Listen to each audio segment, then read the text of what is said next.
Hi guys, this is FJ Bernardo. So welcome again to my vlog. And for today's video, as a request ng ating mga viewers, ipakita ko daw yung aking food cart. Kung ano yung style or kung ano yung ayos ng aking food cart. Ang segment na to ay magiging food cart tour. So tara na!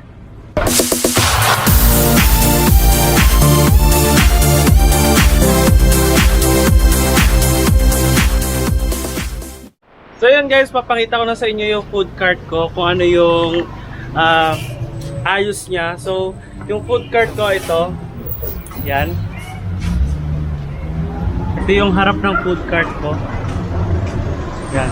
So first, ipapakita ko sa inyo yung ilalim.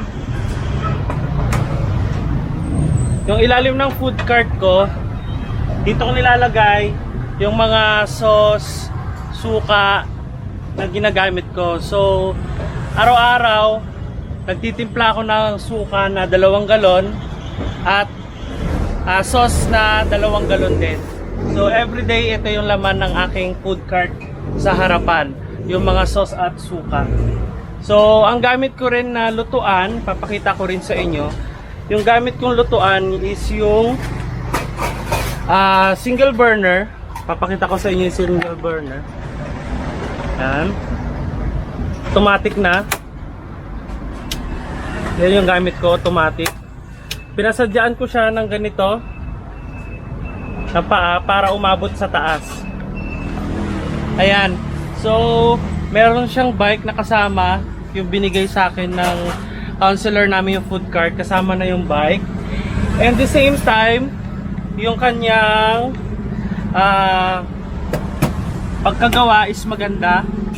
Stainless na yung kanyang lamesa. At the same time, gumagamit ako ng manipis na lutuan. Papakita ko sa inyo. Yan. Para madaling uminit yung mantika. Tapos, dito sa food cart na to, dito ko nilalagay lahat ng mga sauce dispenser ko. So, dalawang maanghang, isang matamis, isang maanghang na suka, isang matamis na suka, tapos yung mayonnaise para sa cheese stick, tapos yung stick. Yan. Tapos dito sa part na to, yung food cart ko, nilagyan ko na rin ng mga menu. Ayan. Ito yung mga menu, dinisplay ko na dyan. May mga picture na rin at saka prices para hindi na magtanong yung mga customers. Tapos ito, yung estante ko, yan.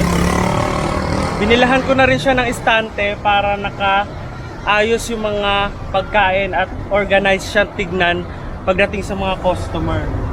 Tapos ito, may lagayan din ako ng soft drinks. Pinagawa ko din to. Yan. Yan. Para organize din siya tignan. Tapos bandang likod, papakita ko sa inyo bandang likod. Ito yung bandang likod. Dito ko nilalagay lahat yung soft drinks ko. Yung soft drinks ko, halo-halo. May Mountain Dew, Sprite, Royal, RC, Root Beer. Meron din akong lemon juice, meron din akong orange, at meron din akong mineral water. So dito ko yan nilalagay lahat. Pasensya na kayo, medyo maingay kasi nasa bandang gilid yung aming bahay. So dito ko yan nilalagay, pinapaibabawan ko yan ng yelo para lumamig. And yung yelo na yan is naglalas hanggang matapos yung pagtitinda ko. So malamig pa rin yung soft drinks kahit tapos yung pagtitinda. The same time ngayon, yung food cart ko, nilagyan ko na rin ng kanin para yung mga rider or yung mga bumabiyahe na gustong kumain. Ang ingay. Yung mga bumabiyahe na gustong kumain is may kanin na pwede nilang bilhin. So dito kayo nilalagay sa maliit kong styro. Ayan. Tapos syempre yung mga gamit ko ito. Mas maganda mga stainless steel yung ginagamit nyo. So dito banda, meron din ako lagayan ng baso. Ayan. Para madali siyang hugutin pag maraming customer or bumibili. Tapos yung kwek-kwek ko is dito rin nakalagay. Dati nakalagay siya dito sa estante ko. Kaso lang, dahil marami na akong nilalagay, hindi na siya kasya. So, ayan yung estante ko. Ayan. Tapos bandang taas, dito tayo sa bandang taas, meron akong cabinet dito sa taas. Nilalagay ko dito yung mga stock ko na hindi pa naluto, tulad ng fishball, squid ball, chicken ball, kikiam, at kung ano-ano pa, siomai, shanghai. Dito ko nilalagay sa taas. Nakasalansan siya dito. At the same time, nandito rin yung styro, yan, para madaling makuha at organize. Tapos dito sa bandang taas sa gilid naman dito nakalagay yung mga baso. Yan. Tapos dito nakalagay yung lagayan ng pera. Tapos dito sa food cart ko, nilagyan ko na rin siya ng ng tolda. Ayan, magkabilaan, harap, likod at saka gilid. Para pag umulan, ibababa ko na lang siyang ganon. Okay na, hindi na tayo mababasa.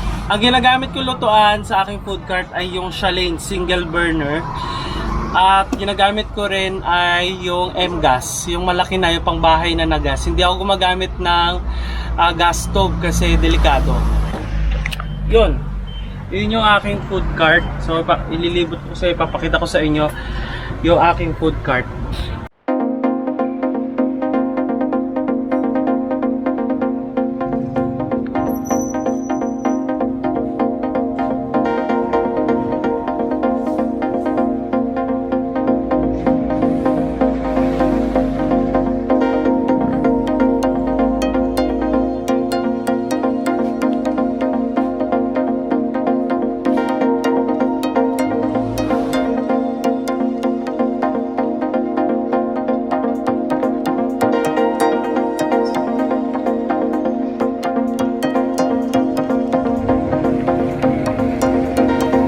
Ito yung cabinet ko. Cabinet na kung saan dito ko nilalagay lahat ng mga stock dito sa bahay. So nandito lahat yung mga ketchup, mayonnaise. Pakita ko sa inyo. Yung mga ketchup, mayonnaise nandyan. So nandyan yung mga ketchup, mayonnaise, yung mga stock ko ng soft drinks, mga asukal, harina, nandyan lahat. Yun, nandun lahat. Ito yung mga stock ko ng harina, cornstarch, soft drinks, at kung ano-ano pa. Basta yung mga ginagamit ko sa food cart, nandito lahat. So, ayan yung pinaka-cabinet ko. Tinatakap ko lang siya. In the same time, meron din yung ayan, ang dilim. Nandito naman tayo sa rep. Ayan yung rep ko. Chest freezer. Nandito lahat yung stock ko ng mga pang 2 days or 3 days. Pakita ko sa inyo. Ayan yung mga stock ko. Nakikita nyo. May mga tinapay. May mga squid ball, chicken ball. May mga embutido, fish ball. At yung Shanghai. Mga kikiam. Nandito yung mga kikiam. Nandito yung mga hotdog. Yung mga cheese, yung mga ham, nandyan. Ayan guys, tapos ko na ipakita sa inyo yung aking food cart. I hope na nag-enjoy kayo makita yung style or kung paano ko iayos yung aking food cart. And yung mga stock ko na pagkain, yung mga paninda ko para maging presentable sa mga customers. So thank you for watching guys. I hope you like this video and subscribe to my YouTube channel. See you to my next vlog guys. Bye!